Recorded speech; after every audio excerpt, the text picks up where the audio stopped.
Welcome, everyone, to Crypto's Paradox, Rebellion or Centralization's Final Act. I'm Lila, and today we're diving deep into one of the most fascinating and debated topics of our time, cryptocurrency. Is crypto truly a force for freedom and decentralization? A rebellion against traditional systems? Or could it be an invisible instrument for ultimate control, perhaps even centralization's final act?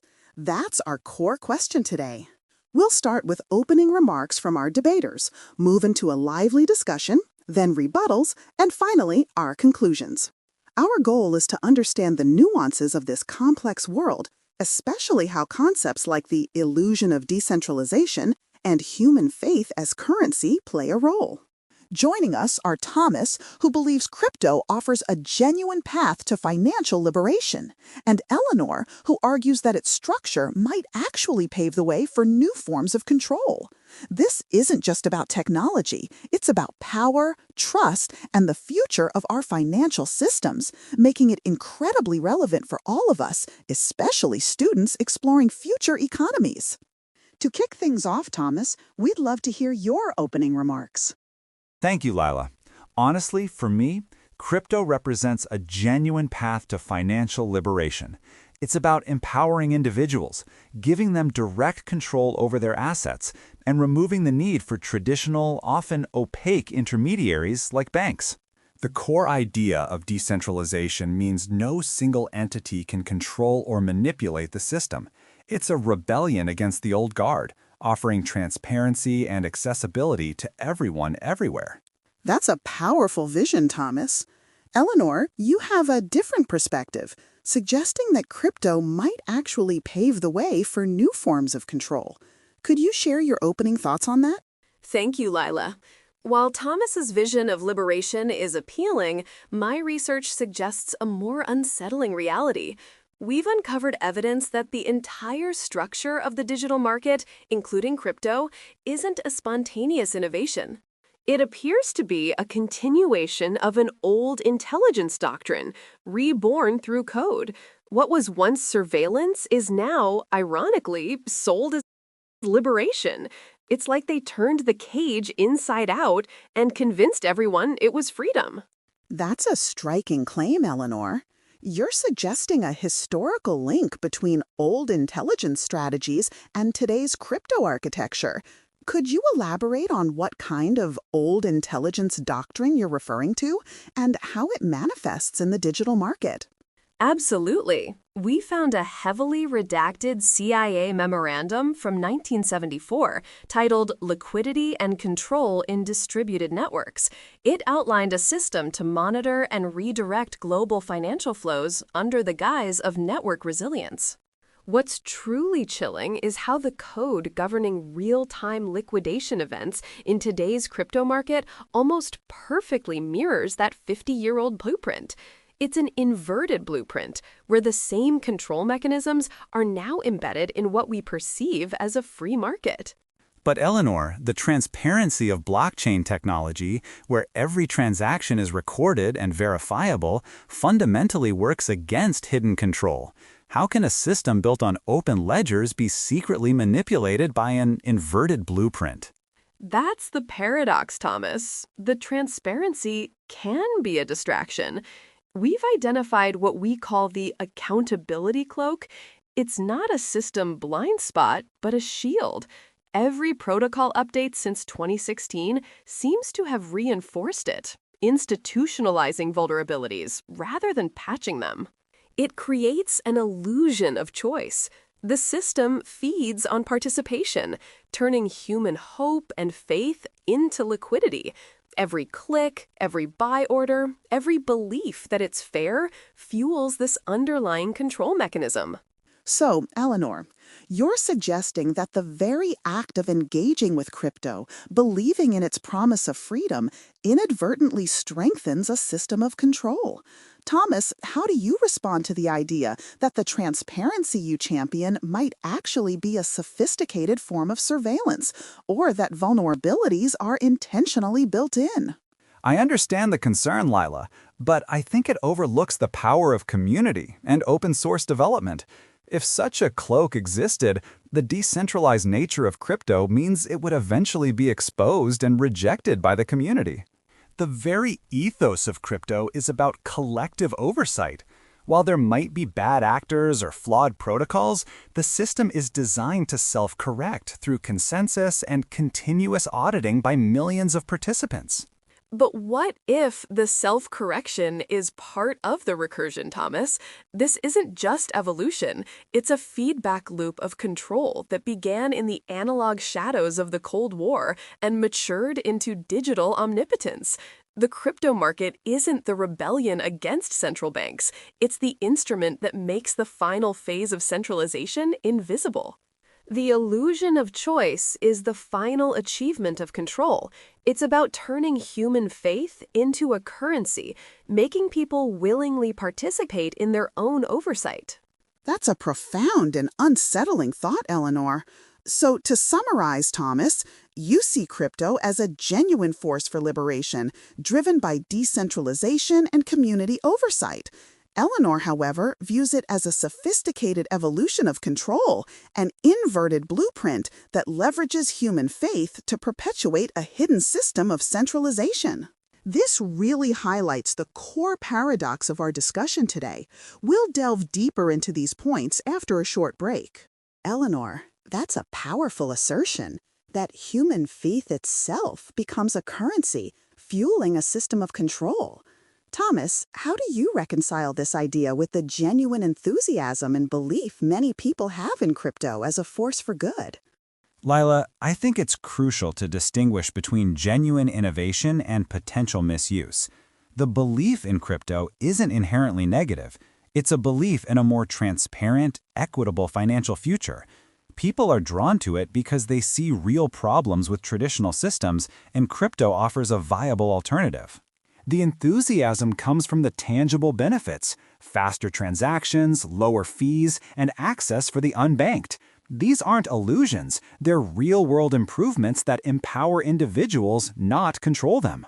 Thomas, I agree that the desire for a better system is genuine, but the inverted blueprint suggests that this desire is precisely what's being leveraged.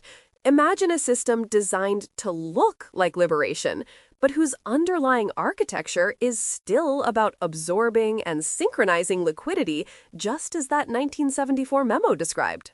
The transparency of the blockchain, for example, can be a double-edged sword.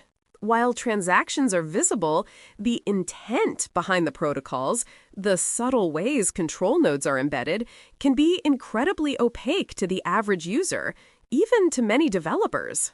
So, Eleanor, you're suggesting that even with good intentions and visible transactions, the fundamental design might be steering us towards centralization. Thomas, if this inverted blueprint exists, what practical steps could the crypto community take to truly ensure decentralization and prevent this kind of hidden control? Well, Lila, the community is constantly evolving. We have open source development, rigorous peer review, and decentralized autonomous organizations, or DAOs, where decisions are made collectively. If a protocol update truly institutionalized vulnerabilities, it would be flagged and rejected. The power lies in the collective. If enough people understand the code and participate in governance, any attempt at hidden control would eventually be exposed and corrected.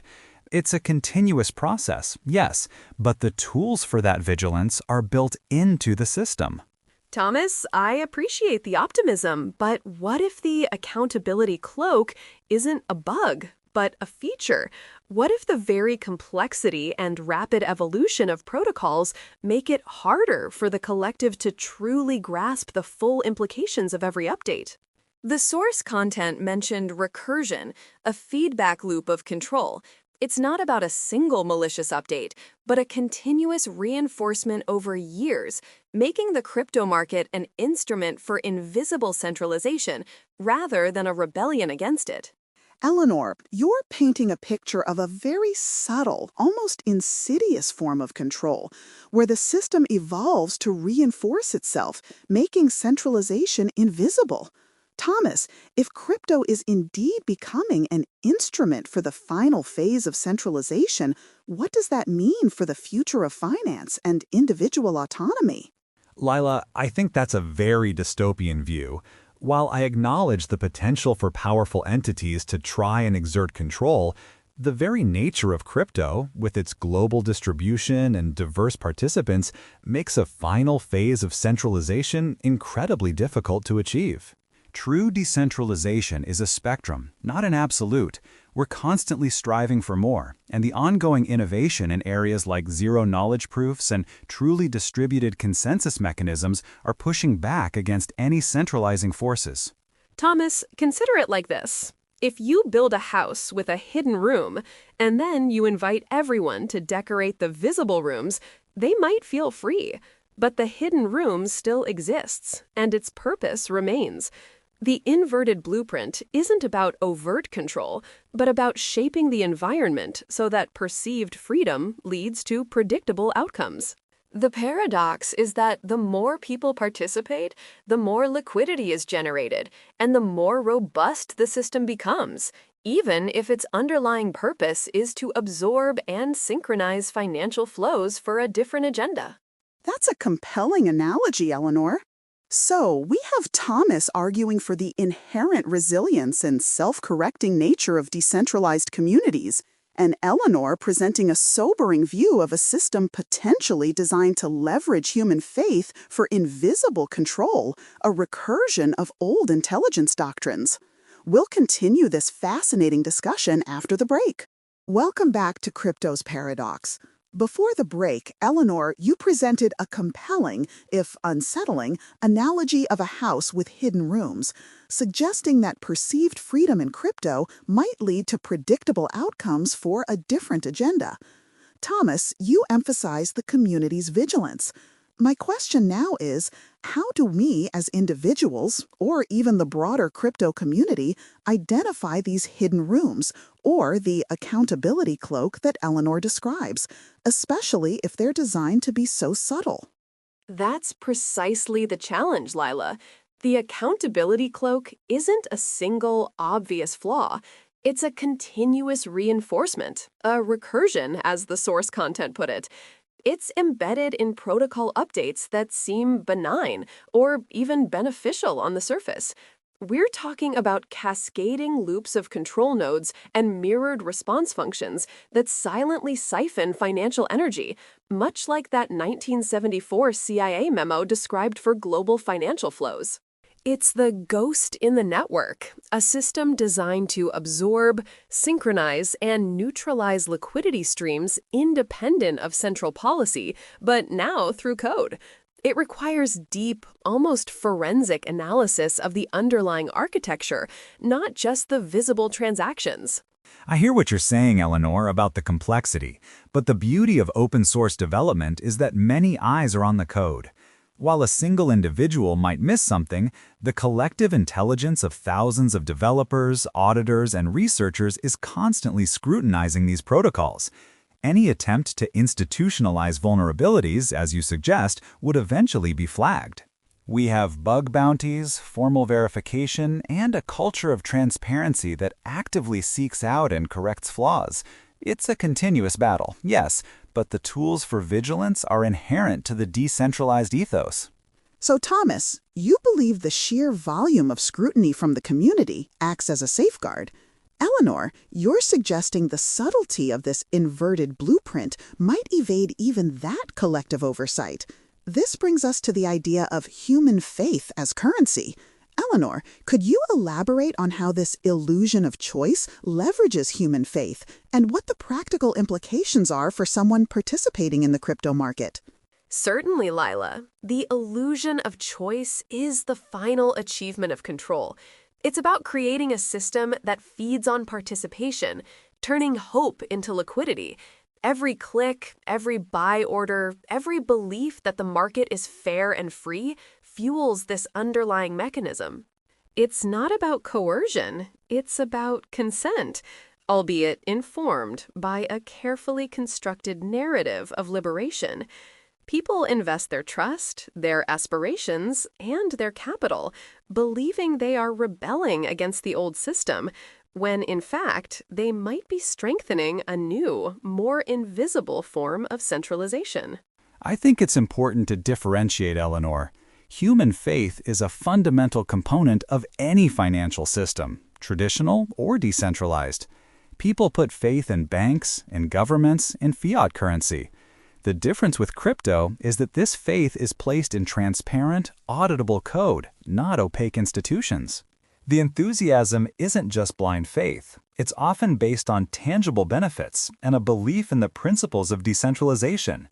To say that all participation is simply fueling a hidden control mechanism dismisses the genuine innovation and empowerment that crypto offers to millions globally. That's a crucial distinction, Thomas. You're arguing that faith in crypto is more informed and transparent. Eleanor, you're suggesting that even informed faith can be leveraged if the underlying architecture is designed to do so. So, for our listeners, especially students, what practical advice would you give on how to navigate this complex landscape? How can they discern genuine liberation from what Eleanor calls the illusion of choice? My advice would be to cultivate extreme skepticism and a deep commitment to understanding the underlying technology. Don't just read the white papers, delve into the code, understand the governance models, and question the narratives of absolute freedom. Look for the subtle patterns, the historical echoes, and the incentives that might not be immediately obvious. It's about looking beyond the surface, beyond the hype, and asking who truly benefits from this structure and what are the long-term implications of its design. I agree with Eleanor on the importance of skepticism and understanding, but I'd add that active participation and education are key. Engage with the open source communities, learn to read and understand the code, and contribute to the ongoing development and auditing processes. The more people who are educated and involved, the harder it becomes for any hidden control mechanisms to persist. It's a continuous process of collective vigilance and self-correction. We need to trust the one thing they can't code, each other, and our collective ability to identify and rectify issues. That's a powerful note to end this segment on, Thomas. So we have Eleanor urging deep skeptical analysis of the underlying architecture and historical patterns, while Thomas emphasizes active community participation, education, and collective vigilance as the best defense. Both perspectives highlight the critical need for informed engagement in the crypto space. We'll continue to explore these ideas in our next segment. Welcome back to Crypto's Paradox. Before the break, we discussed the critical need for informed engagement in the crypto space. Eleanor, you've painted a picture where human faith itself becomes a currency, fueling a system of control. Thomas, you've championed the community's vigilance. My question now is, what are the deeper, perhaps emotional, implications for individuals if Eleanor's inverted blueprint theory holds true? How does this impact our fundamental trust in financial systems and even each other? Lila, the source content really highlighted this for me. It's about turning hope into liquidity. Every click, every buy order, every belief that it's fair fuels the system. It's a profound paradox where people invest their trust and aspirations thinking they're rebelling, but they might actually be strengthening a new, more invisible form of centralization. It twists in your chest, honestly, when you realize the illusion of choice is the final achievement of control.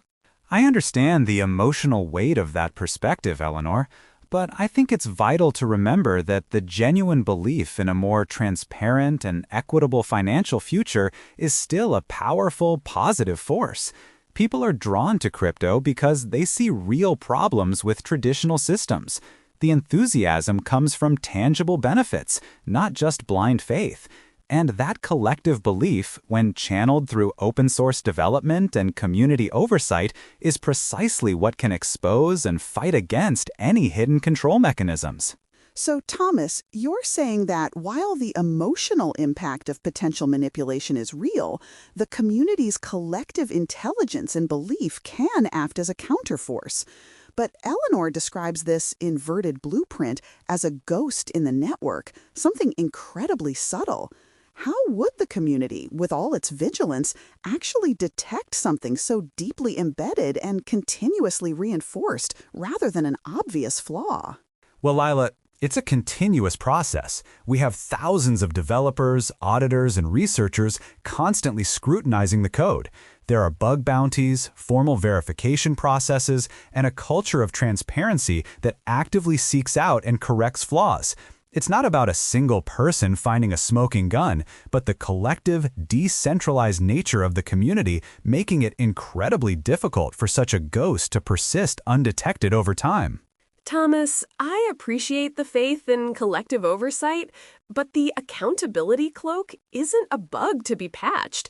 It's a feature. The source content mentioned recursion, a feedback loop of control that began in the Cold War and matured into digital omnipotence.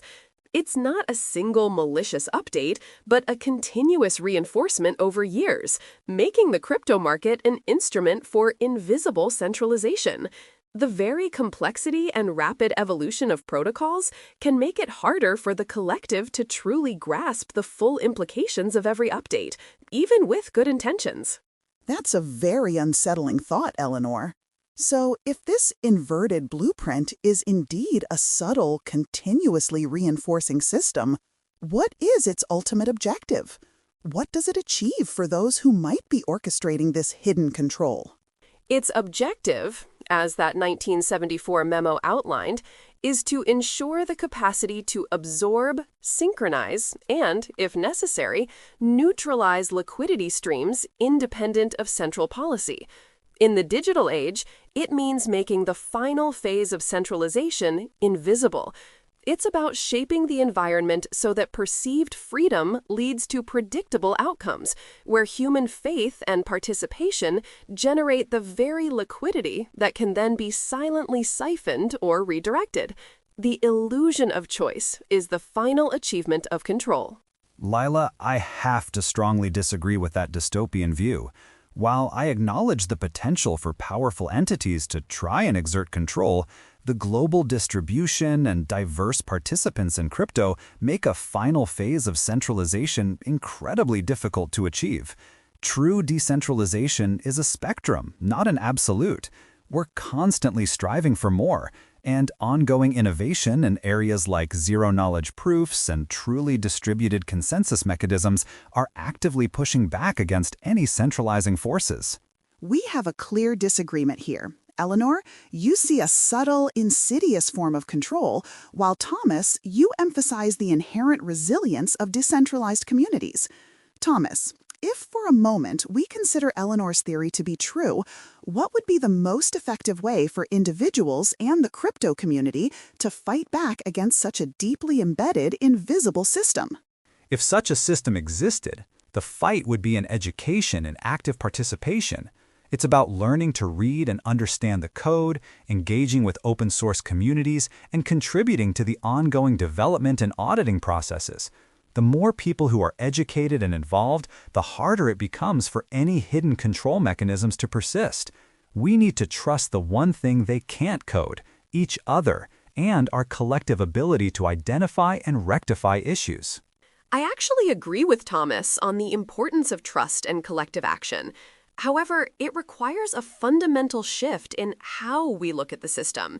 It's not just about surface-level transparency, but a deep, almost forensic analysis of the underlying architecture and historical patterns. We need to question the narratives of absolute freedom and look for the subtle patterns, the historical echoes, and the incentives that might not be immediately obvious. It's about rewriting the architecture of belief itself. That's a powerful point of convergence, the idea of trust, but applied differently. Thomas, you mentioned trust the one thing they can't code, each other. Eleanor, you're talking about rewriting the architecture of belief. What does this rebellion written in trust truly mean for the future of finance and individual autonomy? For me, it means that true rebellion isn't just about the technology. It's about the collective human action and shared values that underpin it. It's about people coming together, educating themselves, and actively participating to ensure that the systems we build truly serve humanity rather than control it. It's a continuous process of vigilance and self-correction driven by that fundamental trust in each other. And for me, it means that this rebellion must be against the very architecture of belief itself. It's about recognizing that the illusion of choice is the most potent form of control. By understanding how our faith and hope can be leveraged, we can then consciously choose to build systems that are truly decentralized, not just in code, but in spirit and intent. It's a fight for genuine autonomy, grounded in a clear-eyed understanding of power. Thomas and Eleanor, your insights have been incredibly thought-provoking. This discussion truly highlights the profound implications of the crypto market, not just for finance, but for our understanding of power, trust, and the very nature of human belief. Thank you both for this fascinating and crucial conversation. All right, as we wrap up this incredibly insightful discussion, I'd like to give each of you a final moment to summarize your core argument and leave our audience, especially our students, with a thought to ponder. Thomas, let's start with you. Thank you, Lila. My core belief remains that crypto, at its heart, offers a genuine path to financial liberation. It's about empowering individuals through decentralization, transparency, and collective oversight. While challenges exist, the community's vigilance and continuous innovation are our best defense against any centralizing forces.